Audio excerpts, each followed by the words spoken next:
Hi, and welcome to another episode of Gomology, a podcast about clothes and stuff.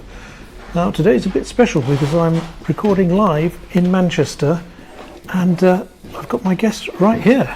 Hello, my name's Vinnie. Nice to meet you, Nick. Thanks for making the trip all that way out, and welcome to the workshop. So, what is it you do, Vinnie?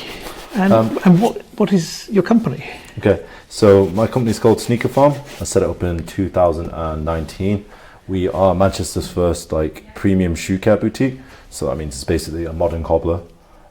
People bring their shoes in, and I take, in all states of disrepair or repair, and we take them and then kind of give them a new life. As opposed to people throwing away shoes, we're like the last threshold before you get to the point where you throw your shoes away. So I'd like to think that we help restore shoes and keep keep them from landfill, basically. And given that your company is called SneakerPharm, you have a certain speciality. Yeah, so the name kind of came afterwards, but it was 2019 was like the start of the the bubble for sneakers in England. So I was using it as like a vehicle to kind of get into fashion, because I come from like a corporate background, so not fashion related or creative. So then I came up with the name, and then eventually it stuck. It wasn't like the first choice name, but the name is always the hardest thing to start. But we do specialize in trainers, but it's so to the point where in sneakers we get to the point where like people would bring any shoe in, and then I would learn kind of and develop my skills to like a wide range of shoes. But I think starting with sneakers gave me the advantage because they use modern materials, so it's like a thing that cobblers didn't normally touch. Like traditional cobblers, it would be too difficult or too material wise like different and construction wise. So learning backwards in a way, actually learning everything backwards, but it's always a learning process. But yeah, sneakers, but then now I do all sorts of shoes, and you come to kind of appreciate different construction styles. So Now, you did say something that reminded me that I always start my conversations by getting the background on the person I'm talking to. Okay. And you mentioned you came from a corporate background, which really made my ears point up. Yeah, because it's just different and you wouldn't expect it. So I studied international business, and then I did a conversion course to do law. So I spent some time pursuing a career in law. Didn't really stick with me after a while because it was just a lot of work. It's a lot harder than I thought it would be, and it was kind of at a point where I think it was 2013-14, so the economy was dead everywhere. Right. So it was difficult getting jobs, but so you end up just grinding and trying to find jobs, and it just led to a point where I'm not happy with it. Then after that, I worked with my dad for a bit. So he had a restaurant, managed a restaurant for a bit with him. Still pursuing a career in law and doing this and doing that and pushing forward with that. Very easy, you're burning both ends. So then eventually I get to the point where I was wanting to do something for myself. Ultimately, like the corporate idea of being like, oh yeah, I've got a stable job, this and that, is kind of instilled on to me culturally. Being Chinese, it was kind of like doctor, accountant, lawyer, like or like engineer, like four pathways that you had to take. Right. It didn't really resonate with me. I did all the studies and stuff. The studying was great. I met a lot of good friends there. But it just didn't feel like it was the right thing for me.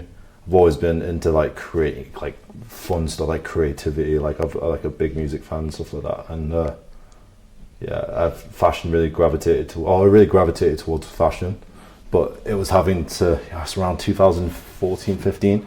Whereas like Mr. Porter was coming up, all the e-tailers were starting to throw out like editorials and content. So I delved into that world, and I got into fashion through formal wear. So like suiting and like traditional tailoring and stuff like that, and then learning about Savile Row, and then that's what really it's like what's it called, like a can of worms, and you kind of just go down that path. And then I thought 2018, 19, I quit everything. Didn't want to do anything. Got rid of anything that I had that was weighing me down. I said I'm going to do something because I've got a business degree, I've got a law degree. Let's apply it to something. So I just set about trying to get into the fashion industry in the way that I thought was the only way, without having to do a fashion degree. Right. And that was to set up a business. And then at the time it was, high fashion was meeting with streetwear. Yeah. And like Kim Jones and like Supreme were doing their thing. And then it was like that mishmash with the Virgil's Off-White, which meant that it kind of opened the door a little bit for, it's not ivory tower anymore. Everyone can do it. Ultimately, if you can screen print or if you've got an idea, just push it. So I just started with identifying a gap in the market, all boring business stuff, and then thinking like, okay, let's start with cleaning shoes, and taking on a tiny unit in town because I thought Manchester didn't have it. No, it's kind of a niche thing for people to be getting into, but I took the smallest unit I could, which was a shipping box container, and like underneath the Mancunian way, and then built up since then. So learning new skills. But yeah, originally started off just cleaning shoes, and then as you get more and more customers and trying to meet the demand, more and more inquiries, you kind of just go, right, let's push my skill set. Didn't even know how to sew at that time. So yeah. It's a very punk attitude there, very can-do, DIY. Yeah. We were talking about, before off camera, it's kind of punk, like I feel like that's the way I like to call it. Being able to not be shackled by like finances and stuff like that. Obviously money's important, but like I looked for the cheapest rent possible and then just took a risk and then did something. Because why should everyone else have the fun when you can do it as well? It's kind of an interesting pathway into fashion. Cleaning shoes, though. And that was a well-identified little niche market there. I feel like, it's opened the door since. I didn't think like I could get as far as I could. It was kind of just like, let's see where it goes. And then for me, it was because the meeting of like high fashion and streetwear, and like this particular, like you could see shifts from being in the high fashion sphere, like all the designer brands, and then like Nike and everything, which was for the people and everyone else. And then you could see the transition between the two. And it felt like at the time, even now, like high fashion is more dependent on streetwear. Because people are more likely to wear streetwear and are more likely to afford it. So it was their way of approaching a new market. And I came at the point where people are paying £400 or £500 for a pair of whatever shoes, you don't want them cleaned. And people paying that much money for it probably don't clean their own shoes. So that was the niche. And then, specializing in that, I thought, okay. But then more and more people would say, can you fix this? And then you just build up the skill set. I'm still learning now, but like I said, I didn't know how to sew. And then I think it was around 2021, after lockdown 2022, I got a sewing machine. It was a gift or lent to me, and then learned how to do stuff on that. And then it's just been such a snowball effect, I guess. You just keep pushing. It's like it starts from a genuine interest of what you're doing, and you kind of like, I like exploring things and getting into how things work, and then just building up skills, learning. It comes from a genuine interest in things. It's so much easier to learn how to do stuff if you really want to learn it. Yeah, I think so. Yeah, like that's where the corporate stuff, it was like, okay, you prescribe something to do, like learning case law, statute, set methods of doing things. Whereas this was like, here's the keys, do what you want. And that freedom is kind of, I never thought about it, but it's the freedom, the possibility that kept me motivated, and still does, the possibility of something happening. Like even you just messaged me, I'll say, okay, let's just do the podcast because it's fun, I get to meet someone new, and it's a possibility of this. Yeah.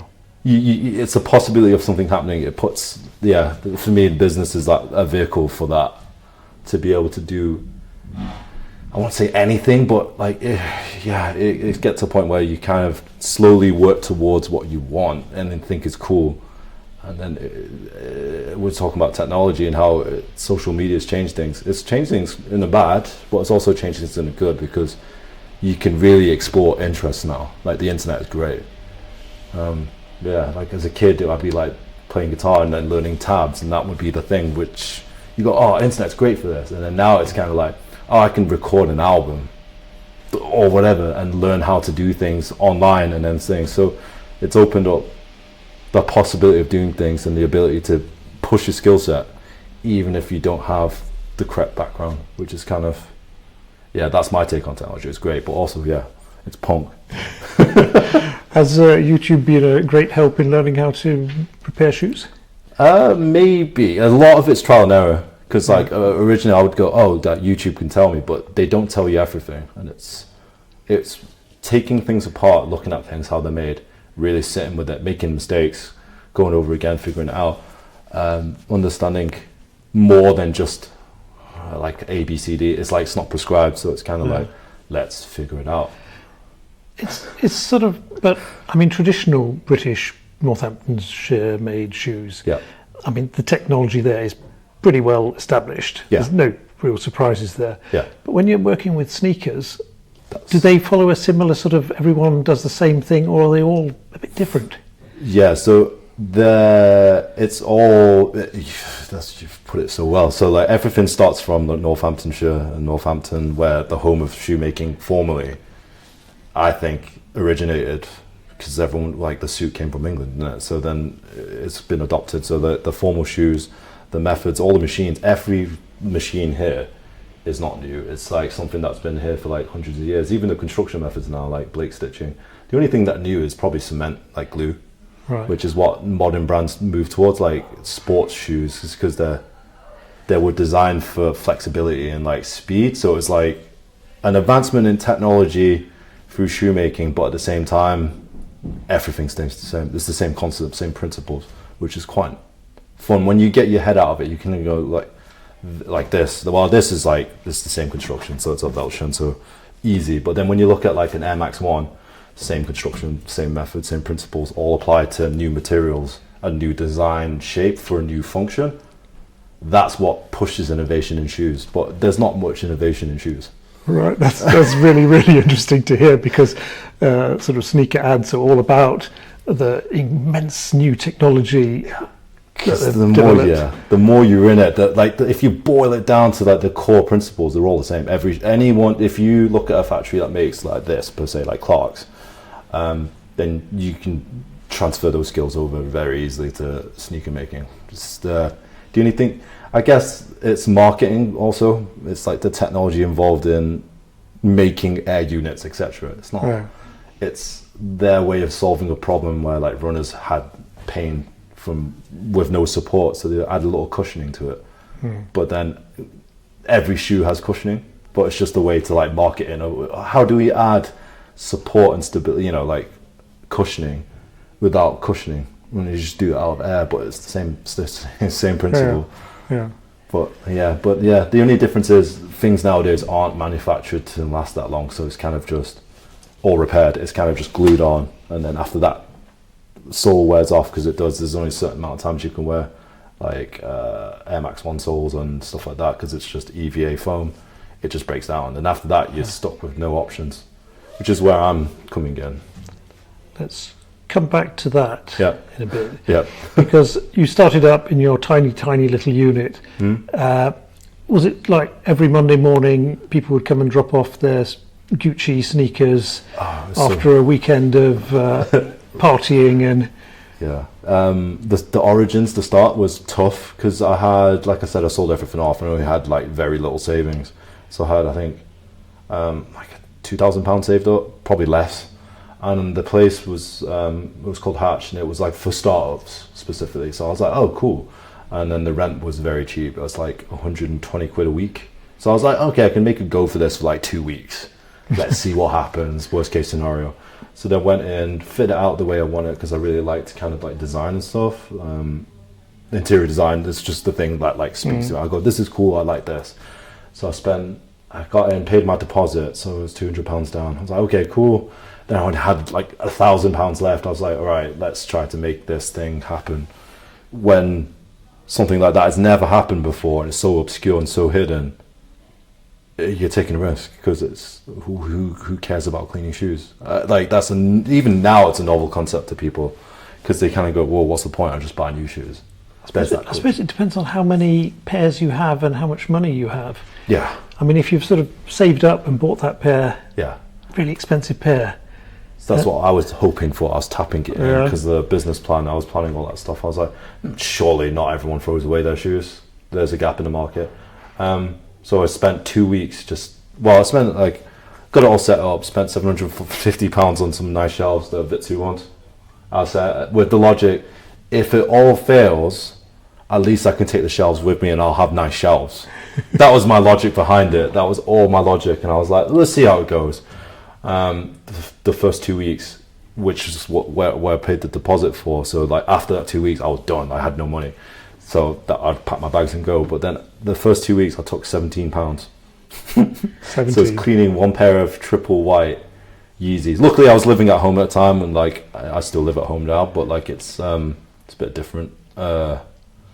So yeah, £17 was all it took, and then I think the week after, luckily, because it was a strategy of mine. I was like, if it's a new site, I'm trying to piggyback off that because they're gonna do marketing. Luckily, they did, and then they got loads of marketing, and then I jumped onto the occasion. Everyone's like, "Do you want to be in a video? Do you want a video?" I'm like, "Yeah." Just say yes to absolutely everything, and then trickled in. It got a few people dropping off, and then it became more and more regular, and then you just do it more and more, and then you learn. You make loads of mistakes. People were annoyed. People were angry. People were happy. Do a good job, and then you learn more. Because at the time I thought, oh, it can't be that difficult cleaning shoes. Yeah, and then you fast learn how difficult it is in different materials. Touching things and seeing it, because I don't know material science. I know leather's leather and mesh is mesh, suede is suede, and whatever, but I don't know the properties. I didn't know at the time, but then the more you deal with it, the more you touch it, the more you know about it. It's like playing guitar for the first time without a tutor. Were you a little bit intimidated by all the various materials used in sneakers, given that they are so hyped up? I still get it now, like less so, because you get anxiety, but like I'm insured and everything, but the last thing you want to do is mess anything up. But that was, you get anxiety when the first time I did it. So I think my goal was at the time was, when I get such and such shoe come in, that's the milestone for me. So then the day came when someone heard about me and dropped off some Balenciaga Triple S. At the time, it was just coming out, and they were like popular at the time. So I was like, oh my god, I've got my first Triple S, and I cleaned it up fine. And then the peak like anxiety, and then it kind of drops. The more I get £300-400 shoes every day now, so it's like whatever. Like it just becomes shoes. Yeah, when you learn more about how they're made, properties, etc. It's fine, you can fix it. It's sort of like mechanic, isn't it? You start off working on Fords, you're like, oh no, I'm worried. Then later on you're fixing Ferraris, it's like, yeah, whatever, it's car to car. I once heard this expression about cars, that if you turn them upside down, they're all the same. Yeah, that's exactly it for shoes. When you boil it all down, they all have the same function, same method of construction, which is funny because people don't see it. But then luckily I've met people who are in the footwear industry from Portugal and stuff like that, and they're like, I said, what's this technology stuff? They're like, oh, it's marketing, pretty much. It's the same thing with different steps. Okay.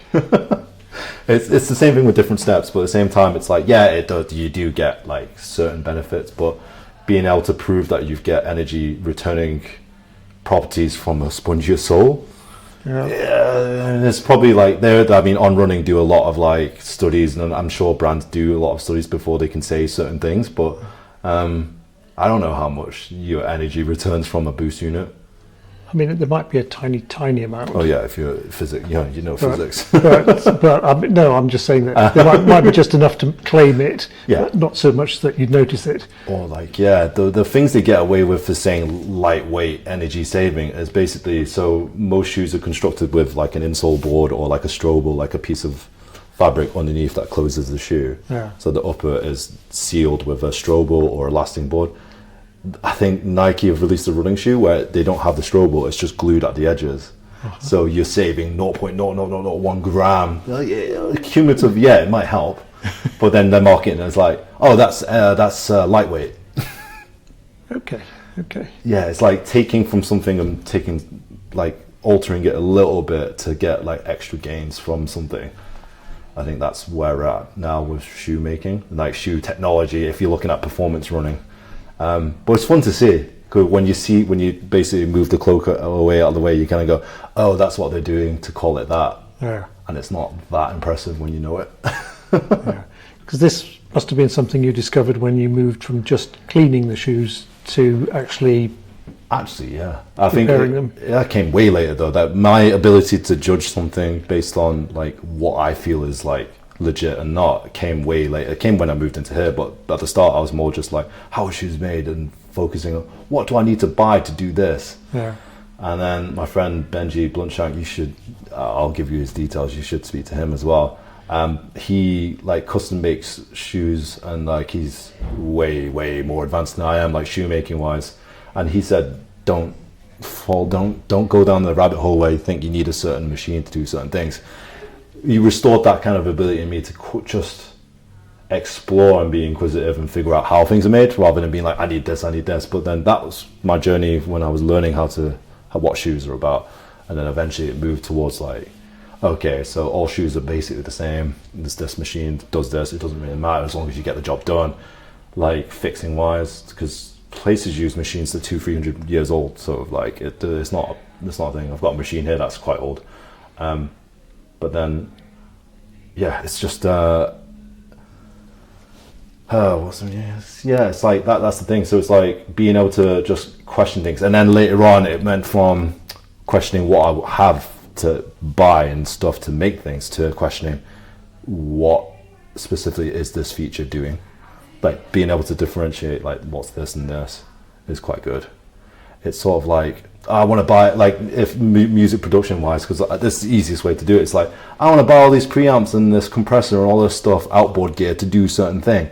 And now it's me able to go, I've got all these things, what can I make with it? And I know exactly how each thing works and what it's for. Like I don't need it all, I just need what I think I need. Yeah. So it's the next step. I mean, I'm going to do some more training later on because I'm all self-taught. So it's nice to, I'm going to formalize some training. I'm going to go to Italy with Vibram. So that kind of goes back to be able to repair shoes, but altering it in a new way. Because sneakers aren't built to be repaired because of spare parts. So this is my work around it. Like I was reading your blog about that, and that was kind of shocking. Because it's a thing that I feel like would solve a lot of problems, and it would really get rid of waste. Let's just reiterate what you said there. Sneakers are not made to be repaired. No, they're difficult because they're made for one. There's no, in my mind, there's no thought behind the circularity of it. There's more thought behind like material science now, as in like we're going to use recycled material to make something, or like certain things that are less like damaging to the planet. But there's no solid solution to be like, we can fix this shoe. There's no thought behind it. It's like, we make a shoe that's fixable. No one thinks of that, except old school manufacturers like this. It's not changed for years. So like you literally just cut that off and you can stick a new sole on, or like a new piece of crap, ultimately repairable. Whereas trainers, sneakers don't have that in mind. They're just complex visual designs, really, aren't they? I think so, yeah. So getting at that it is, but then they don't make it repairable because most is glued on. So like it comes to the construction style, like this is Velcro, so it's stitched down and you can repair it, and it's a natural piece of rubber. Whereas the IPs involved with like designs of sneakers, intellectual properties and copyrights, they're designed to look a certain way. So they're not really willing to kind of just go, oh, here, you can buy spare parts just in case of counterfeit and stuff like that. But they're not thinking of there's no repair logic thinking. There are brands that I've spoken to that I have considered it, like Nike. As much as people give them a bad rep sometimes for this stuff, they are innovators in the sense where they're thinking about how we could do it. They're proactive about it. I'm sure other brands are, but a lot of people just jump on the easy way to say we're using recyclable materials, which sometimes aren't that recyclable because they use plastic. So easy to say that though. Yeah, like people would go, this is a vegan leather. I'm like, yeah, well, it's made from like recycled stuff, plastics and stuff. Yeah. Ultimately, yeah, it's probably a bit better, but for the environment, if the shoe leather, let's say like, I don't want to say about Veya, they have vegan leathers, which are like plastic, mainly fused stuff. When you wear them a few times, they crease and fold, not in a way like leather shoes do. And then the end user goes, I don't like the look of that aesthetically, I'm going to throw it away. Okay, like, is it sustainable if the end consumer doesn't like what happens to it? Whereas leather ages nicely, other materials don't. Okay, yeah, like, you know, it's hard to, I don't know. Leather can be maintained. You can but it's also like nourish it. It's also a byproduct as well, because you're not adding new materials to make something. You're not burning more cotton. I mean, to treat the leather, yeah, maybe, but it's from the food industry. Yeah. So like we're not killing animals for leather, we're killing them for food, and that's just a byproduct from that industry, and it's a natural product. So I feel like, and it lasts longer and it's better. But what I was trying to say is, sneakers aren't built to be repaired. Well, because they're aesthetically driven, and then there's no solution as to. But some brands are, moving towards and considering it and figuring out. It just comes down to skilled labor at that point. But if other parts are broken, if it's built up of, I mean, a typical complicated looking modern sneaker seems to have, I don't know, 20, 25 parts or something. Yeah, probably around that. Different materials. And different materials. And I mean, just picking it all apart. Mm-hmm. I suppose when you turn it upside down, they're all the same, but... Yeah, it's the same. It's just different materials used. Like some have made them nylon, some have... But if you boil it down, it's the same thing. It's just a different material or colour that they use to swap out. But the thing comes from the sole. So the thing that has the most contact with the ground is the sole with the most wear. Up is usually fine. Like most of the people watching this, if you look at your shoes or the most worn shoes, uppers are fine. Then it's the sole that goes, and that causes you to just throw, determine like these shoes are done. There's no option to kind of repair that. It's just what I mentioned Vibram before. They're an Italian manufacturer of soles, so that's perfect. And then they created like aftermarket units which you can combine with shoes. This is where I'm trying to like go with it. So because Nike doesn't sell an Air Max 1 sole, I can swap the tops, uppers, peel it off and glue it, or fix it onto another aftermarket sole. So will that be a similar sole, or? Yeah, so it'd be difficult to get exactly the same silhouette, which is the problem, which is what people get fixed on, which what I think I want to champion people to move away from, like sticking with the original aesthetic and being as close as the original as possible, because sometimes when you like that, you prohibit being able to repair something. Yeah. So that's the challenging bit. So when I started repairing, everyone was like, can you make it invisible? I wish I could make the repair invisible. I'd be a very rich man. But like, there's certain wears and tears that can't be fixed in a non-visible way, because if something's like ripped at a certain point, you have to add something in order to be able to fix it in a certain way. And people go, no, I don't want it. I'm going to throw it away because it doesn't look exactly like it was originally. So that's part of the battle. I mean, that's part of the whole box fresh thing, isn't it? Yeah, maybe, people really don't want their sneakers once they're not box fresh any longer. Yeah, which is, I found is it's a bit sad.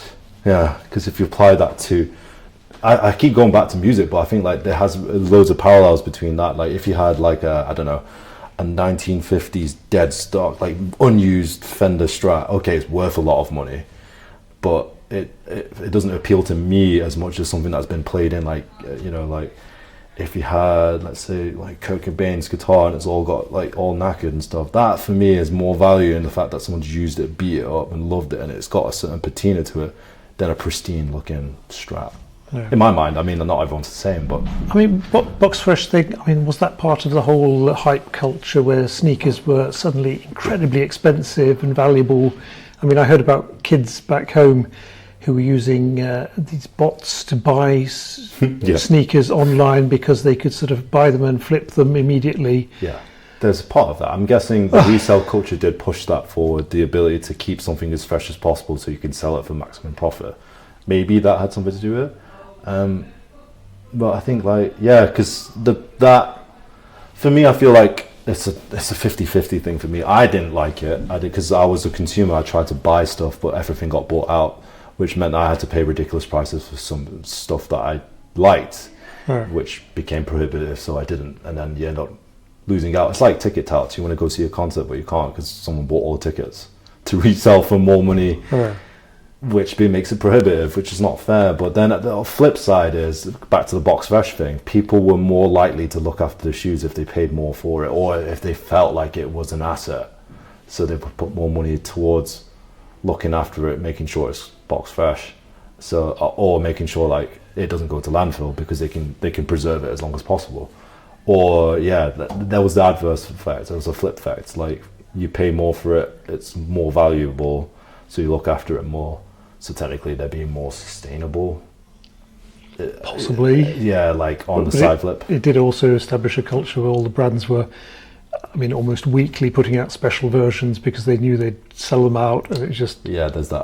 feeding frenzy, Yeah, that's a good flip side. which was not sustainable. No, yeah, and then it forced the hype culture thing where everyone was putting, yeah, like you said, everyone was putting out a new sneaker every a week. So I think the downturn now is because of fatigue. Everyone's kind of, do I need this? Yeah. Do I need this hype release? Do I need that? It's good for me because if it's like a model that I couldn't get back then, I could get now because we're releasing everything. But yeah, it's, I don't know. I see beyond the hype now. Like it's quite nice. But even if you don't use sneakers, do they last forever, or do they kind of crumble and fall apart?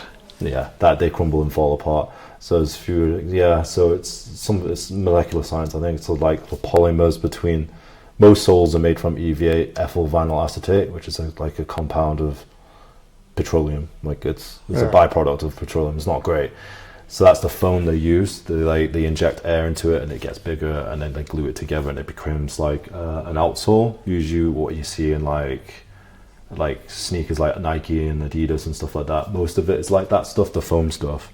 Over time, when you don't wear it, I think it goes through a process called like hydrolysis, where it like absorbs water and external gases kind of go in, and the polymers kind of break down because there's not pressure on it. Because when you wear a shoe, you're squashing it, adding pressure to it, and it'll go brittle if you don't do that because there's no flex. There's the bonds. This could all be bro science, but I think this is what's happening. So the bonds become less attached. Yeah. I don't know, and then as a result, they kind of, as they become less attached, they become weaker, and as a result, they start crumbling and becoming like cake, basically. There's nothing that can get around that. So if you've got pairs that are like 10, 15 years, it usually happens, the glue separates as well. Right. Like over time it dries out and it kind of goes, and then once the sole's kind of gone, it's crumbled, it's gone. Like I said before, they don't sell aftermarket pieces, unfortunately. So that's the crux of shoes lasting a long time, is the sole, I think. So if brands made soles available, that would, for authorized repairers, then that'd be good. Like that's how you could control it. But I think speaking to a few brands, they were saying it's skilled labor to do it, so there's not enough of me to do it, and there's not enough demand yet to do it. So it's something they're looking at. I suppose if there was real money in it, they'd be all over it. Yeah. But if it's just a nice to have kind of thing, then maybe not so interested. Because there'll be like a network. There definitely would be demand, but it's whether or not it merits them to risk IP. Because if they sell a sole that ends up in the wrong hands, then you've got potentially counterfeit problem. 2 points come to mind. One thing, I think if someone wanted to copy the soles, they'd already have done it. Okay, yeah. I don't think that's really a great argument from them. I think it's more a case of there not being any money in it. The economies of scale. But you do have legislation now coming in various countries where things have to be repairable. Yeah, the right to repair legislation from Europe. That's what I've been looking at as well. Like if you buy a washing machine, they have to sell you spare parts, which is fair enough. But why can't they apply? Why can't it be applicable to shoes? I suppose it comes down to the skill changing it. That's the thing. Or just the view we have upon it, I guess. That if we look upon them as sort of one-off things, then it's consumer behaviour. Yeah, because I suppose the washing machine it's supposed to last you a long time. But then why can't a pair of shoes last you a long time? Like, like old traditional school like shoes. Like I picked Solitaire because I've stocked them, but they're built to be repaired. They're solid, Yeah, I mean most sort of Northamptonshire shoemakers now say that you can probably change the sole 3 times. 100%. As long as the welt's fine, and even if the welt's not fine, you can replace that. It's all built to be replaced, which is from a different era, I suppose. Like when you bought a pair of shoes and it lasts you lifetime near enough. Yeah. Whereas now it's kind of a different focus. It's more aesthetics over build. That's the thing. Yeah. So a pair of sneakers that you have put a Vibram sole on. Do you have any handy we could have a little look at? Maybe. Let's see. Like there's a really good one here. So a little bit aesthetically different. So there was an MX-90. It did the thing where he hadn't worn them for a while. I think these are from 2 2000 and something. Yeah, 2007.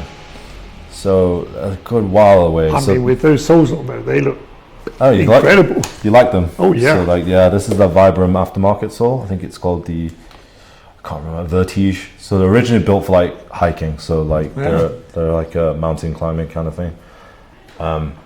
But yeah, the old air sole crumbled, so it became something like this. So these are from 97. So the original 97s from Tokyo. So they become brittle and they kind of turn to cake basically. There's the only solution for that is you get another pair of 97s, chop the sole off, put it on there, but you're wasting a shoe in the process.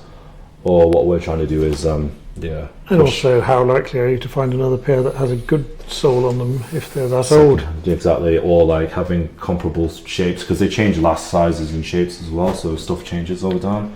But that's why I proposed to do this. But like I like that you like this, and you're not challenging the fact that it's not an Air Max 90 anymore.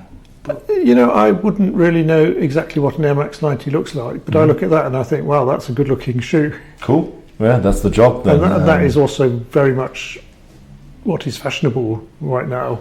Yeah, I think so. I mean, especially like this season, chunky hiking soles are hot. Yeah, that's what I'm trying to push. Drippy, is it? Or Max Riz, something like that. Wild, yeah. Like that's the thing. So it's just pushing the word out. So like I think I'm going to do a little bit of training, go out, fly out, do a little bit of training for myself, and then make a catalogue. I think people are very visual, so it's hard. It's like immediately you saw it and you can imagine it. I think people seeing it now on the camera, they kind of go, "What? Right, I get it now."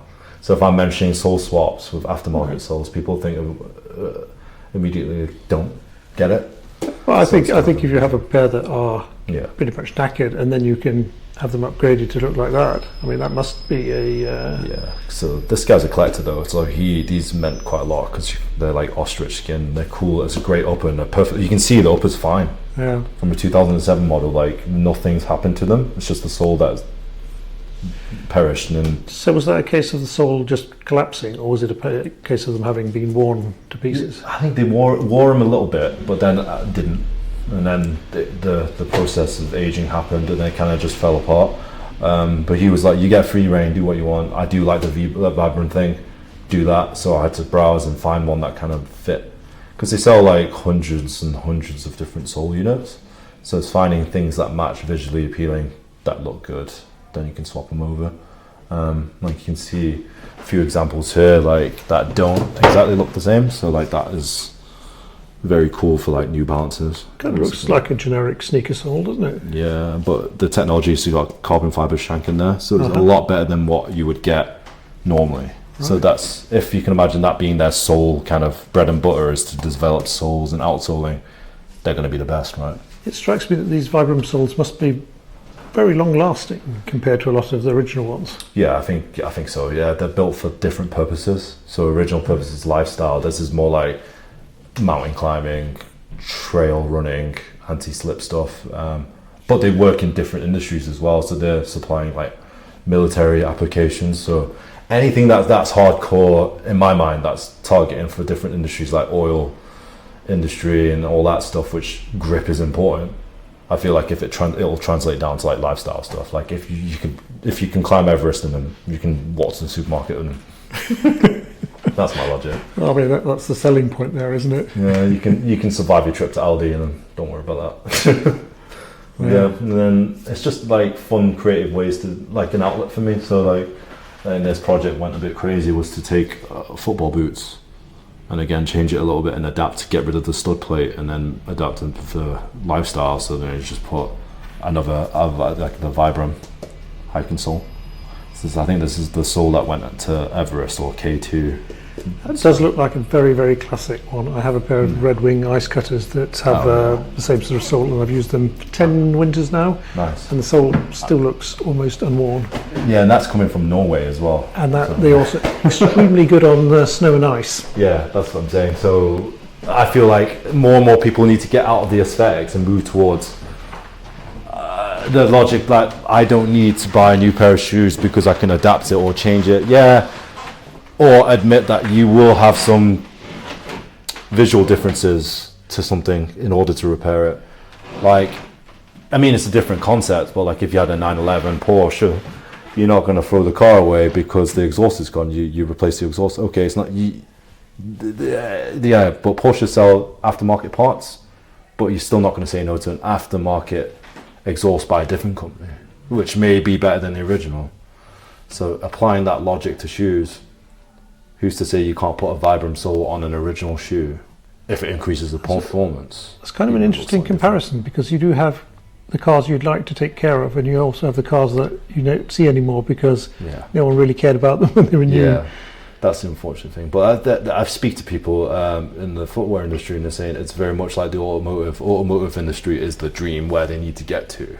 Yeah. Like being able to be, because they are kind of fully circular, but then even like it doesn't, like even base cars, because the value, it's the value difference. Like a car nowadays is like 20,000 whatever pounds. You're not going to throw that away. You will buy, like even for like whatever, like car, like a Citroen or whatever, you still buy an exhaust and fix it. You wouldn't throw the car out. Yeah. So it's thinking like your shoes are cars. I mean, they get you from places to place. So. I suppose the problem in the shoe world is the sort of very, very low end.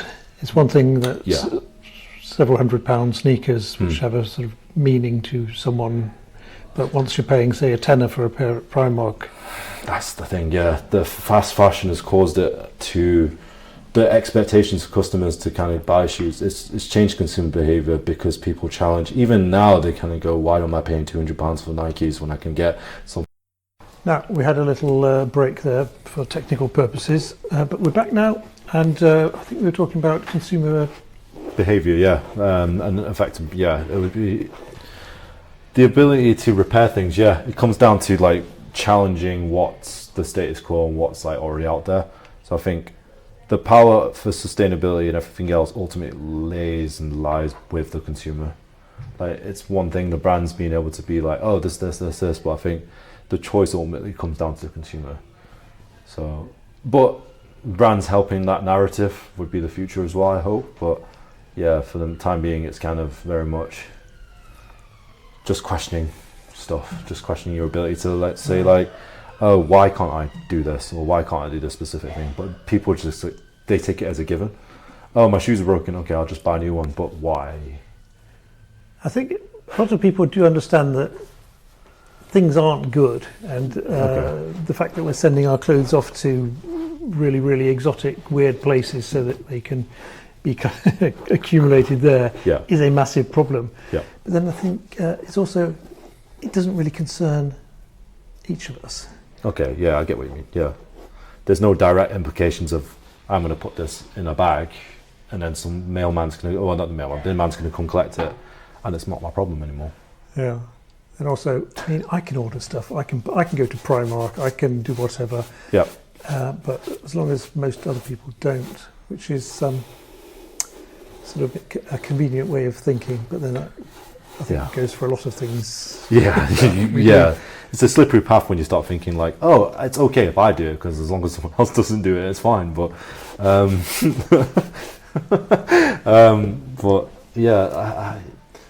It's because it's like, I think it should be more celebrated rather than preached. I think that's a good thing. It's rather than be like, you're bad because you're not sustainable. It should flick the narrative to be like, it's cool to be sustainable.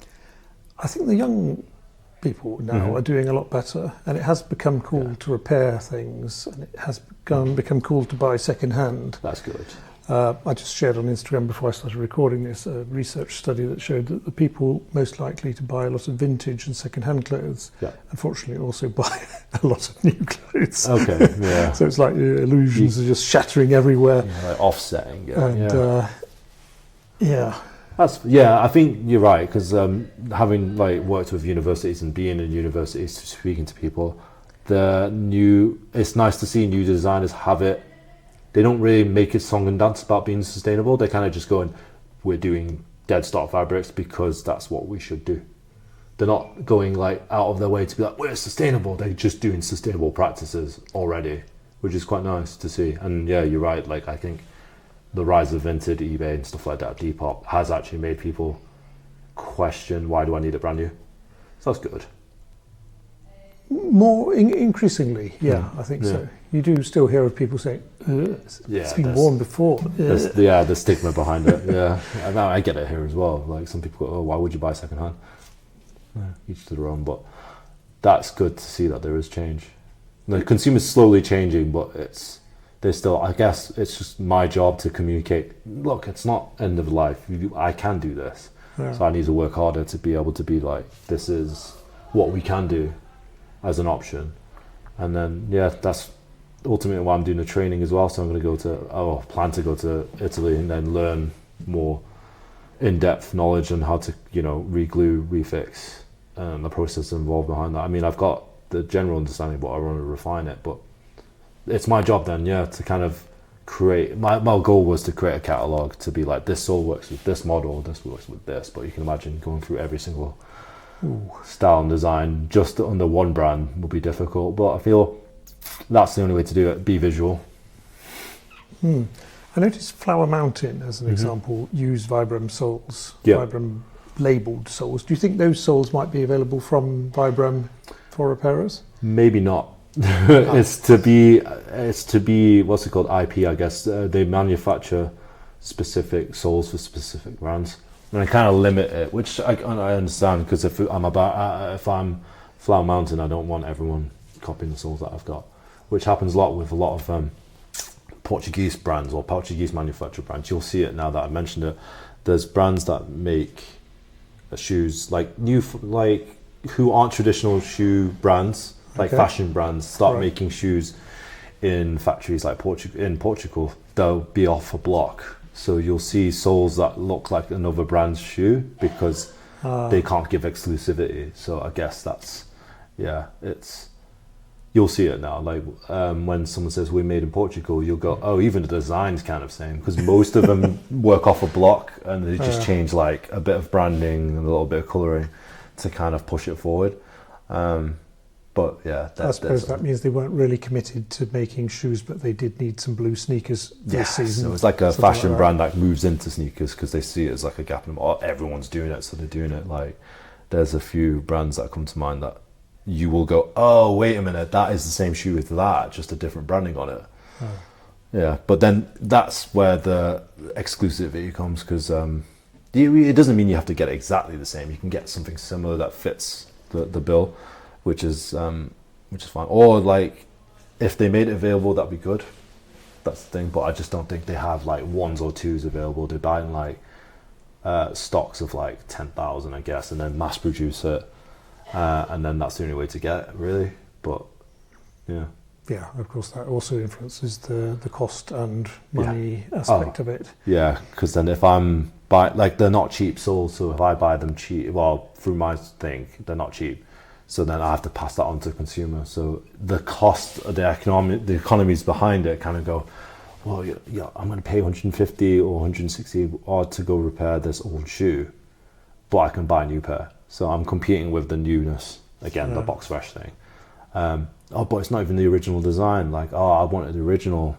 So these are the things I'm contending with. It's not just the materials that I have to wrestle with, like the materials and everything else. It's the cost of repairs, the time taken, the overheads that I've got. It all influences my ability to do it. So 150 would be the price, roughly where it starts, because if you factor in the soles, like £40, then you take the soles off and all the work involved and all the problem solving to get it done, they'll go, I'll just buy a new pair. It is tricky because we have sort of developed a culture, especially in the clothes and shoe segment, where everything has to be a deal. Everything has to be, you have to cut a real good deal on it. Yeah, I think so. So it shouldn't really cost much. Yeah. And then it shouldn't really cost much to repair either. Yeah, that's ultimately where it is. They go, I only paid a certain amount for this, but they don't value the work because they don't understand it. But even if they do understand it, maybe it is prohibitive because it is like, that's a lot of money. Yeah. I'm not just going to stay here and be like, that's not a lot of money, because it is a lot of money. Clearly, I mean, it is, yeah. Yeah, so it's kind of at the same time, I understand where the customers come from. So it's just, maybe the way to approach it would be to like celebrate the fact that I have done certain things and be like, this is cool, you can do it too. Like, and then, you kind of have to market in a way where people understand it's like exclusive. But I don't want to do that. I don't want to be like, oh, I'm limited to 10 resoles of this particular style. Yeah, like you could do that, but then you're kind of killing it. You're falling for the hype culture thing again. Now, looking around here, it strikes me that either you're an incredibly slow worker with a massive backlog, or business is very brisk and you have sort of kind of unlimited amounts of work to be done. Sometimes it's because ultimately it's just me. So most of these shoes are like on this side onwards. They're like customer shoes, and then some of them like long-term projects. Some of them I'm still figuring out. But it comes down to me just being one man, being able to afford my own wages, just about. Not being able to hire people has been the bottleneck basically. So I do everything. So I answer the phone, answer emails, everything. Do all the admin side, clean, everything is one man. So I go as fast as I can. Weird Norwegians who come by and want to record you. So that's kind of it. Yeah. I will say sorry because what I can see on this side here does look like a lot of very clean, very finished, quite a number of very fancy looking sneakers. There's a wide range. So you can see the spread from like Adidas Specials down to like, I don't know, like Gucci, whatever they are. There's a big spread, but it's nice to see such variation because that's what keeps it interesting for me. The complexity of seeing so much stuff, but then at the same time it all boils down to, like I said before, like they're all the same processes of making a shoe, the concepts, but each one is different. And each one kind of has its own story because it belongs to a different person. So there's that element. It's not crazy busy because I'm still trying to get people to understand what I'm doing, because that's part of the battle. It's kind of like people walk past and go, oh, why would you even do this? How does this? I had some comments online saying like, oh, I bet he's money laundering because there's no way you can afford rent. I'm like, well, I can afford rent but not much else afterwards, but it's just love of the game, You'd Sometimes actually be open to a little money laundering just to sort of... Bloody hell, I mean, I don't think there's any money in the country to launder anymore. That's the thing. So that's the case. I'm doing laundry, not money laundering. That's the difference. But it's that notion of why would you do it? Why would you even bother cleaning shoes? But then the alternative is a washing machine, which I've seen fiascos of. I was going to ask you about that. Yeah. There are home remedies, aren't there? Yeah, the ones that are all I see a lot too often, way too much, does more damage than good is bicarbonate soda. Don't know why you would put that on shoes. It's kind of a sort of universal remedy for everything that ails you, isn't it? Yeah, they put it in toothpaste, but like something that belongs on like toothpaste shouldn't be on like suede or like fine materials or your £450 shoes, Yeah. And like Oxy-Action, don't use that. So I put it in my blog, but Oxy-Action, anything that's got a bleaching agent in it, it's ultimately my recommendation is treat every shoe like skin, because ultimately leather is skin, suede is also skin. What you wouldn't put on your skin, like you wouldn't rub Vanish onto your skin, let it soak, would you? You would, don't do it on your shoes. You wouldn't put yourself in a washing machine. No, you wouldn't do that to your shoes. Do you get people coming in here asking if you can revive the shoes they've put through the washing machine? Yeah, I get quite a few, or like mistakes that follow this blog or this TikTok video, which is fine for easy remedies, but they never become easy. There's no easy way of cleaning shoes apart from, in my mind, hand washing. Yeah. That's the safest way to do it, because then you can watch what's going on. And what's the worst stuff to get out of shoes? Worst thing to get out of shoes? That would be bleach. Like once that happens, there's no way out, really, unfortunately, because it affects the composition of the materials and the qualities and the everything. So bicarb soda on suede is grim, or washing up liquid, because it affects the fats and the oils within the skin. It kind of stops it. So like if you put like washing liquid in it, it's like a surfactant, so it repels oil and water. So when you're doing that, mixing it with suede, it changes the texture of it completely, and it becomes irreversible because it's soaked in. And then what you let it dry, it becomes like sludge and slimy, just because the oils and stuff and the textures and the nature of the material affects how you should clean it. which is what led me to kind of make this cleaning solution. We're talking about it before, but I spent years just cleaning shoes, using every single product, and then eventually there'll be things that would annoy me about certain products, or things that like smell, or like performance wise I didn't like, or even the amount of foam. So I took it on myself to learn a little bit about like surfactants and cleaning agents, a little bit, I'd say like a tiny bit, and then try to find a lab which I could speak to directly, which wasn't in the Far East, which is close by, so I can monitor and actually make my own thing from scratch. Most places rebadge stuff, and it's just an OEM solution that they buy abroad and then just change name, branding, and bring it back, not knowing what's in it. So if I wanted to take the approach of, I know what shoes are like, I know what I like, I know what I don't like about a cleaning solution, like let's make something from the ground up that I genuinely enjoy using every day. So then that gave birth to this. So it was learning about materials and stuff, a little bit like the top of the iceberg kind of thing. Trying to find, spent 3 years looking for a lab, managed to find one. On the off chance of just calling another lab, he wasn't interested at the start, because they do like industrial level of stuff, like cleaning materials and like chemicals. And I mentioned a little bit of chemistry, which I know nothing about, and he was like, wow, you actually do care. I'm like, yeah. And he was like, you actually did a little bit of research into this. I was like, yeah, like it's the only way I could speak to someone. Yeah. And he said, right, I like your attitude. Here's a lab. I used to work here, or my friends here. And then I spoke to them, and then started like a couple more years of development, back and forth, explaining what I wanted, what characters, how much foam I wanted, even custom made the perfume so that it would be something that I enjoy smelling every day. So it's custom made. Like, I've not sold that many, but at the end of the day, I'm using it. It's like a way of controlling every aspect of what I'm doing. So I know exactly what's going on in the shoe. It's this. I know exactly what's in this. I know exactly what it's going to do. Control your parameters, right? And that's what you're using on the black suede. Yeah, I use it on any material. So suede, leathers, it's built for anything. So yeah, away from using like other people's things or home remedies, I just built it from the ground up. Sounds more complicated than it is, but luckily you learn a lot. You appeal to someone in a profession by learning a little bit about what they do and speaking to them about a genuine interest in it. Yeah. Because the chemical science behind it is quite fun. Surfactants are fun, and like it's without getting nerdy, but like inside the solution and the molecules in it, there's things called I don't know what they're called, micelles. So that's like imagine like like a molecule like this. So there's a hydrophobic and a hydrophilic tail. So one element likes water and one repels water.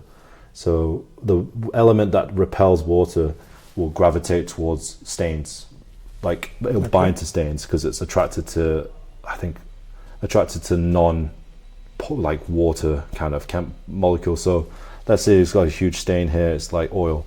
The hydrophobic will link, surround the stain because there's no water content, and the hydrophilic tails love water, so it kind of pulls the stain away. That's how it. That's right. the basic explanation of how the cleaning solution works. Okay. But yeah, that was really interesting to me. So then I spoke to him a little bit about that, and he just put me in the right spot, and then it was kind of feeding back, and then he created this. That's a good story there. There's something I want to ask you about, because you've got a pair of Nike sneakers sitting there, and I noticed the soles are yellowing on the side. Yeah.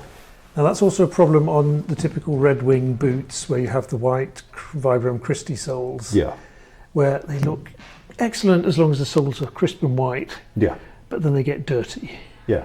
And I've seen all manner of ways of dealing with that, from sandpaper to other things. Oh yeah. There's different compositions, but ultimately it's because it comes down to like the polymers in it. I think I don't want to go ahead and say it's plastics or rubber, but like it's oxidation. So it's exposure to sunlight and air. So everything oxidizes, unfortunately, like we do as well, but it's just aging. So it's reacting with sunlight to create a different, I can't remember what it was, but it's reflecting Yeah, it affects the chemical composition, so it reflects yellow. So what we're seeing actually is just a reflection of something that it can't absorb. And there's nothing to be done. People bleach it and stuff like that, but I've never had any success with it. You could probably do it. There's a thing that people do online where they put it in a soul sauce. Again, I don't like putting things on Soul sauce. Mm-hmm. That's what they call it as, because sneaker culture is still really cringy. A soul sneaker ice sauce or whatever, and then put it on a UV light. So that's probably something that I kind of figure out over time, but right now it's kind of more labor intensive than it's worth. I kind of like the patina. But for this I'll just clean up. But like we can do a little bit of cleaning now to see what the result would look like with just cleaning. But yeah, soul sauce is, I think it's a bleaching agent, and then it reacts with UV light to kind of restore it. It's the same thing that happens to your, like, let's say you got vintage headlights. It's the same thing that happens, or like if you've got a Nintendo NES, they started off grey, or like a Game Boy, if you leave it in the sunlight, it turns this weird yellow colour. It's the same thing. I think it's just, it's oxidation, I guess. But like, you can see it's a little bit cleaner. Say those improved quite a lot. Yeah, and that's just from cleaning. So like, but you will never, you won't get it to like this bright white, I don't think. This is bringing back memories of when I was a teenager, which in the post-war years, mid-80s or so. Yeah. I used to buy a pair of new Nike baseball boots, possibly every year, probably every second year. Okay. Every second year we'd be getting out the sort of Tipex-like stuff. Yeah. This white paint. Yeah. I could never really work out whether the shoes saw better or worse after using that, because it was not a good solution. Yeah, so I think for like people, it's kind of like preventative aging people do on their own face. Like sometimes it's better off left to aging rather than adding things, in my mind. But like this, it's hard to say, because this could be already the base color when they got it, so it could be like an off-white, but you can see a little bit of like oxidation there. This person did beat the hell out of it, so I'm not surprised if they left it. Yeah, that's one tip as well. If you want to avoid this happening, if you're in a hot country or experiencing quite a lot of good weather, which we don't have here, don't leave them in direct sunlight. One, the heat affects the glue, like between the sole and the upper, like underneath the strobel, so you'll start getting separation if you're not careful. But also this happens, like yellowing. Just avoid it. Like, yeah, again, treat it like skin. You wouldn't sit out in the sun, you'd put suntan lotion on, or like a covering. So yeah, I think that's my ultimate tip. Is that another type of soul sauce or something? Suntan lotion for your sneakers? Yeah, I mean, just call it like something like that. They should brand it like that and change it. Soul sauce, but like suntan lotion for the shoes, maybe. And there's a lot of chemicals out there that people use on their shoes, like repel spray and stuff like that. And people putting ketchup on their shoes to prove the point, but like ultimately what you're putting on is just chemicals, like for waterproofing. And then like I've read what they put in, it's like the first ingredient, hydrocarbons. Yeah, that's not good. No. Especially if it's an aerosol form and you're breathing it in. But I just need to see this customer. Okay, we're back again. Just a brief interlude there while a customer picked up his Adidas Specials. Yeah. And that sort of brings us nicely into the culture of shoes and sneakers. Yeah, I like that. There's a cultural aspect behind.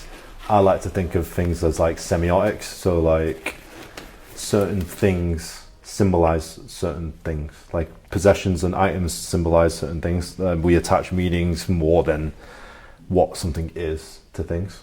I like that. I think it's one of the greatest things of being human, is being able to see something, go, oh, that's linked to this and this and this, and it takes you down like a rabbit hole of genres and things to explore, which is cool. But nothing does that more than shoes. So like this is where I guess why high fashion kind of, and my way into fashion came from that, is what shoes symbolized at the time when I got into this. Right. It symbolized like a youthfulness to fashion, and like an ability to be able to get in, like it's open to everyone, because streetwear was ultimately for everyone. High fashion wasn't. It was for the elite and people who were like really into like avant-garde kind of thing, like classical stuff. And then now it's like everyone fashion is everywhere, with different degrees of good fashion or bad fashion. But like shoes for me symbolize that. And I think expanding that wider, shoes mean things to different people, and like it symbolizes different things for different like subgroups. It's like you look at the correlations between what people wear and music. It's prevalent. I keep going back to this because like I think there's a huge correlation between the two, or like your interests all correlate to you gravitate to a certain style. So like you had like goths and listen to The Cure and whatever and stuff like that, and then they would have a certain way of dress. Whereas like punks, you had like Dr. Martens and like Solitaire and like big boots and stuff like that. And then you've got like sub-genres within that, and then sub-genres. And then you got the Adidas terrace culture, which is immediately you think like Specials and Adidas flat shoes. You go, oh, football. Yeah. Which is funny because like it's a shoe at the end of the day. For decades. Yeah, but it's because of one subculture gravitating towards it, it's actually received a different meaning to it now, which is kind of cool, because then you think like Jordan 1s, again, like basketball originally, but now they're kind of like hype beast fashion trainer. So that's another subculture that's linked to. Oh, and then you get like the hip hop stuff, the other Jordans, and then you move into that, and then you kind of go, oh, there's a new genre I can explore there, and how they dress and stuff like that. And it's a huge cultural shift. And then there's new things to discover within that, which for me keeps it interesting. It's what brands do now. They use that to tell a story of a shoe and sell a shoe. Yeah. That's ultimately what's going on. I mean, Adidas keeps coming out every year, or probably every month, different colours, different versions. And I think they've been having a bit of a fashion moment recently as well, sort of outside their core traditional audience. I feel that's them moving towards attempting to do a younger audience. So I was speaking to my friend before about Adidas, the typical I think like 40-year-olds who are into Adidas that collect it, but then they're trying to the new generation, isn't it? So we're all buying new things, and then they need to appeal to that. But music's at the forefront of that as well, and different brands. So like Adidas, they've got a partnership with CP Company, which I think works. But that stems from terrace culture. Very much so, yeah. Yeah, so you've got the Stone Islands and you've got CP Company, but that's associated with, which I think is cool. It's a whole cool thing in itself. You look at like, what was it? Was it Mean Street or Green Street? The hooligan film, but that's cool. I can't recall one. Yeah, I can't remember what it was. I think it was Green something, wasn't it? Yeah, I think, what's his name? Elijah Wood was in it. And it was pushing Stone Island, like how things, but then you've got that cultural aspect, which I think is cool. It's like storytelling within shoes. It's because it's so universal as well. Like everyone wears shoes, but then you wear specific shoes if you like certain things. It's like a way of symbolizing to people that I like that certain thing. And you want people to see them. Yeah, and like you want people to go, oh, I'm part of that, or I get that, and it's funny. Like I think that's why clothes as fashion has always been fun, because it's a way of communicating what you are to someone without you even speaking to them. A way of belonging. For me, I think it's a cool thing, because if you see someone in the street wearing a certain thing, you go, oh, I would probably get on. We get the thing. It's, again, the human condition of having to be part of something. It comes together, and it's a cool thing to do and be a part of in a way, because like I've not sat down and thought about this for a long time, but this is what I was thinking about when I started it. It was kind of the cultural aspect of it, of being putting myself in the center of it in a way, but not directly going, hey, I'm this authority or that authority. It's just working silently in the background, but then being so intrinsic into it now that I'm in it, like that culture hub thing. I don't particularly like push it out that much, and not like, oh, we're a community, blah blah blah, but like I don't think people follow me because of that. They follow me because like I repair things and clean stuff. But it is a culture in the sense that everyone who follows me kind of gets it. They're part of one subculture or another, or part of something which is unified by shoes, which is quite strong, but it's just a fun thing to be part of, and it's kind of cool that I'm in it. I like watching and seeing the repairs you do. Okay. There's that. Absolutely marvellous. Yeah, thanks. But there's that element as well. It's just fun viewing. I think, I don't really take myself that seriously, but it's just nice to be able to kind of contribute something within the community that I love, I'm into, like shoes.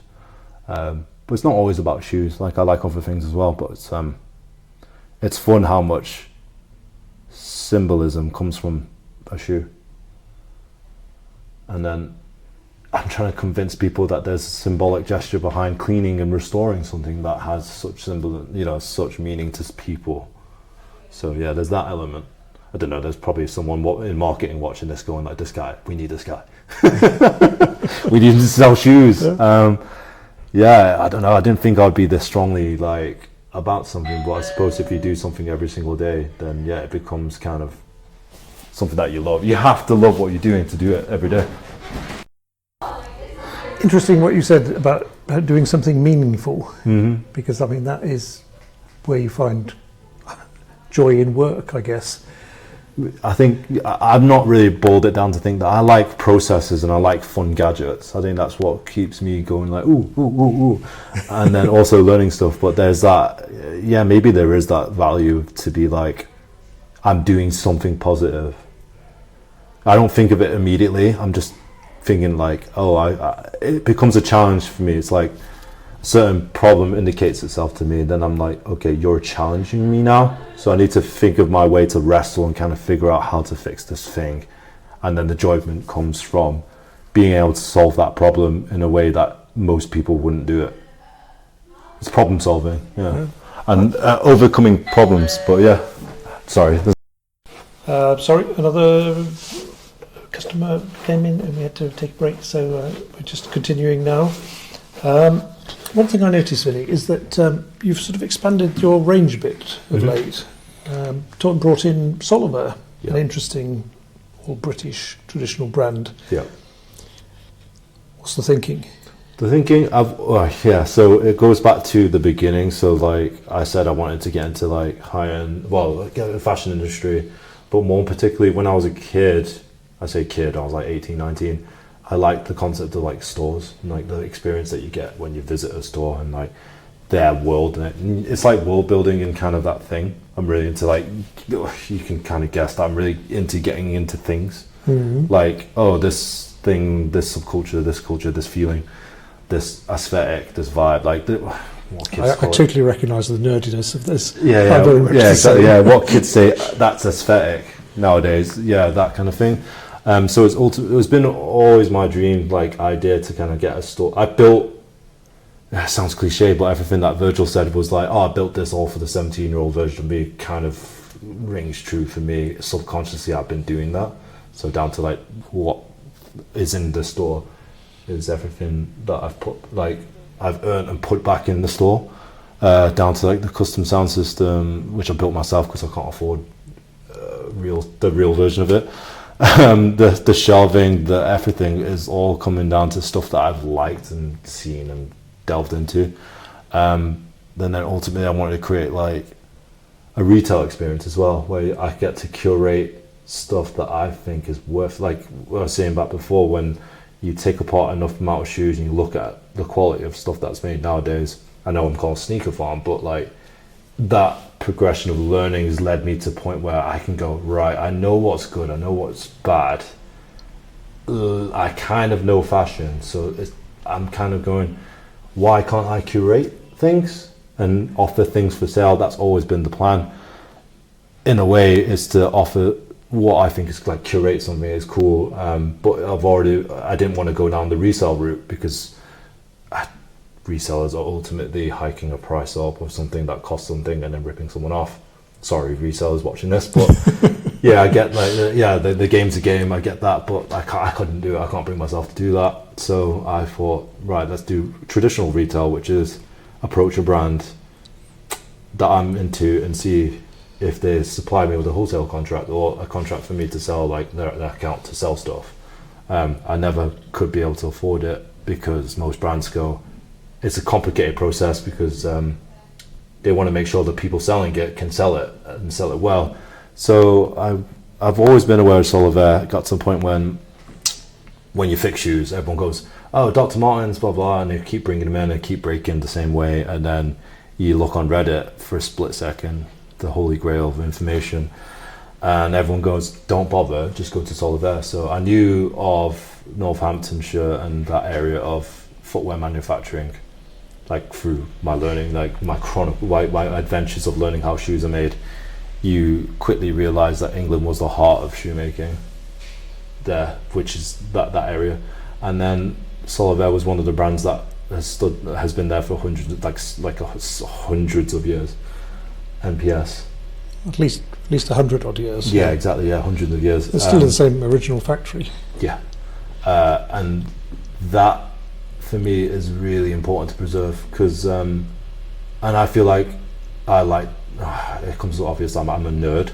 So then like through my adventures, I've bought machinery from people who have retired, and I find it really sad. I was speaking to my supplier literally off camera just then that there's not enough people to pass the knowledge on because it's a dying trade, because it's not a thing that people, it's not stock trading, it's not this, it's not that, you know what I mean, it's not Bitcoin, so it's not glamorous. Not a lot of people do it. It's hard work, it's the skill level kind of to get into it and learning and stuff, and it's not monetarily great immediately, so people aren't passing on the knowledge. And I think that was one thing that kind of pushed me, because I'm going to these cottage towns like Rosendale and like small places where manufacturing used to be key, like in England. When we're here in Northern Quarter, like, you know, the heart, the epicenter of Cottonopolis and the start of the Industrial Revolution, but there's nothing here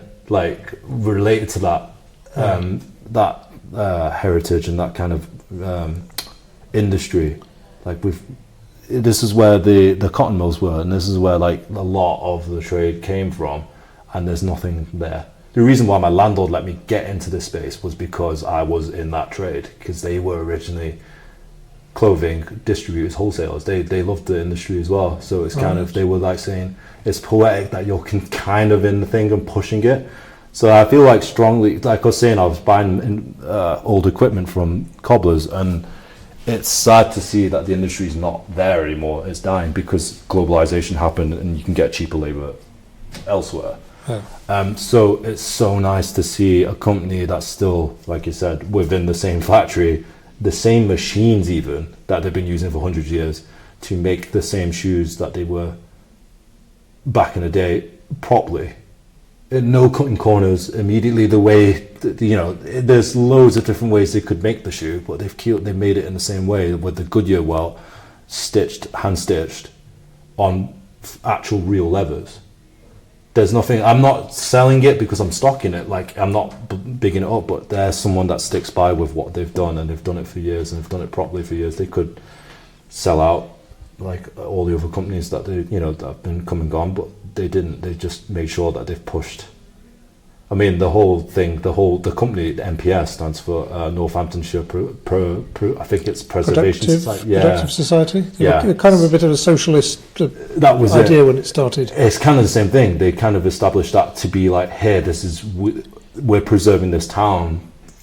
The preserving this town through the manufacturing of shoes. That's what they were known as, and it was a collective of people got together to produce shoes, and it was set up to protect them. And even it's family owned, so that's, for me, it's really nice to see a big company like that be family owned and still care about everyone working there and the thing. So it's still family owned, and the person who bought it was the same person. He invested in it in 2006 because he was like, I don't want this to go. Yeah. I want to maintain this kind of heritage and, like, well, save jobs, save the economy, like local economy kind of thing. But it's nice to support something like that, which isn't just, oh, buy the shoe because such and such wore it.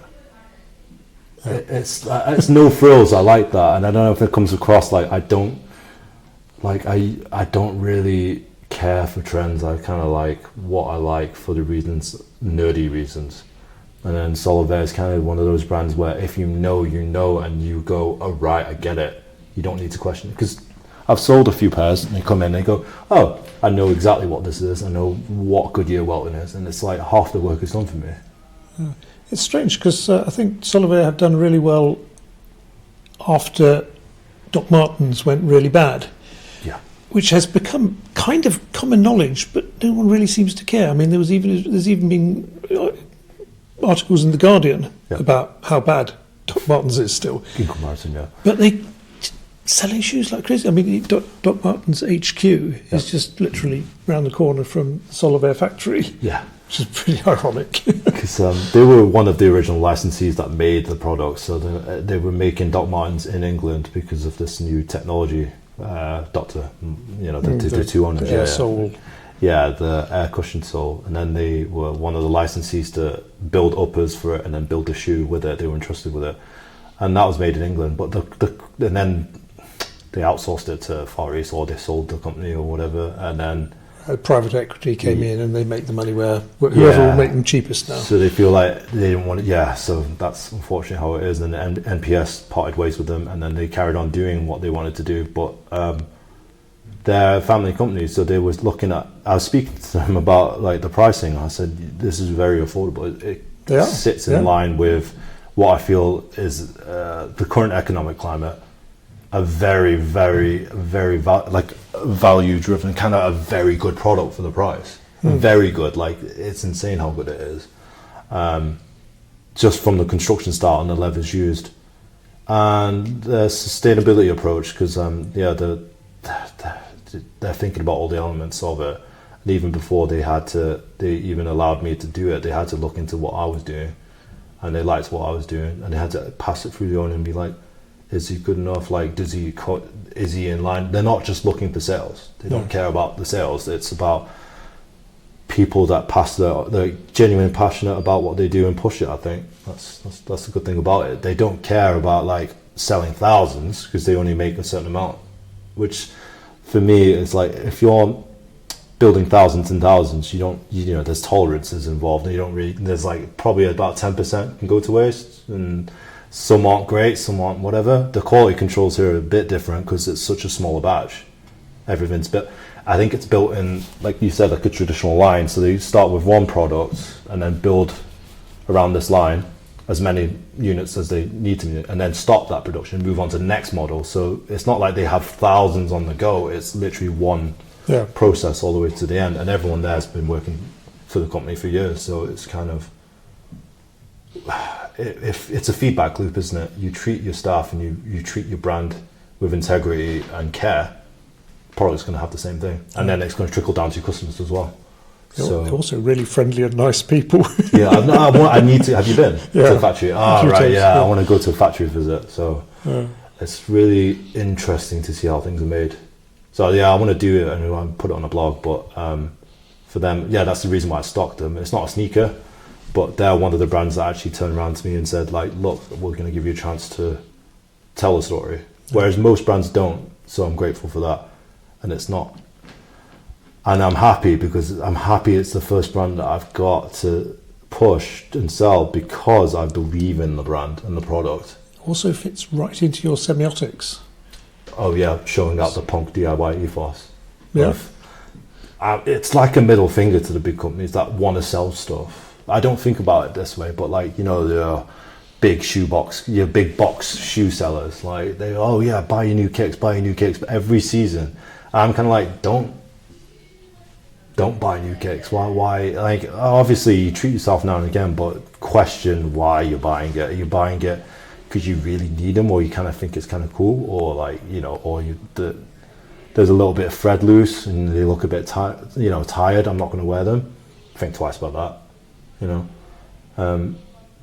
It's nice because they fit in line with what I'm doing, Solivare. But I'm glad they're the first, because I find it hard to sell something I'm not into. I can't do it. I'm not. You can call me a crap salesman, crap businessman, but I can't stand behind something and go, this is this is that. If it's not that, I don't like it. But if something that I'm passionate about, because I know construction, I know what is good. Solivare's that, and it's too cheap. That's what I'm seeing. Because Doc Martens made in England is £220. The standard, everything made in Solivare is kind of below that, and it's impressive to see. And they're kind of they've got a cachet of cool people that are into them, which is great for me because then I get to meet other cool like-minded people. They've done a collab with Noah and Carhartt recently. So there should be a shift. Like Tyler, the creator, he swears by them. Like if you're a Tyler fan. But yeah, they've got a cool cachet of people that know, like if you know, you know. Which is kind of what I do. It's like, if you know about me, you know about me. I'm not going to broadcast how good I am or whatever. I'm going to let people discover me by themselves. I think that's the cool way. Okay, Vinnie, I think we've been going on for a long time now. And you've got enough work to be catching up on. Cool. Anything you'd like to say just in closing? Closing wise? Sort of final wisdom, Yoda-style repair philosophy. I feel like everyone watching your podcast has the same kind of vibe and same kind of feel. And they all understand what we both understand is, you know, quality products. And people watching this podcast will be like included, and they'll be clued in. They'll be, you know, they're like-minded. So what I'm saying is basically a reiteration of what they already know. Is kind of just like, it's cool to be punk, I guess. Still, in a world where everyone wants the same thing as everyone else, challenge that and be a nerd. You know, there's nothing wrong with it. I love nerds. Yeah. People who desperately care about stuff. Yeah, I feel like we need to make that mainstream and kind of just be like, just be a nerd and follow through. Like with you, like you do this as a passion project. You flew all the way from Norway for today as a passion project, not for anything else. And I feel like you get the most value out of that. Well, people watching it will get the most value out of that, but also it becomes a value product in itself because you care about what you're doing. You genuinely interested in it. You're not going, oh wait, we're going to talk about this. Okay, advert. Like you know, it's not the way. Yeah, do things because you like doing it, and just be a nerd. Because that's what I am. I'm a big nerd. Thanks for having me on. It's great. And this is from me saying yes to something. Thanks a lot, Vinnie. And lovely.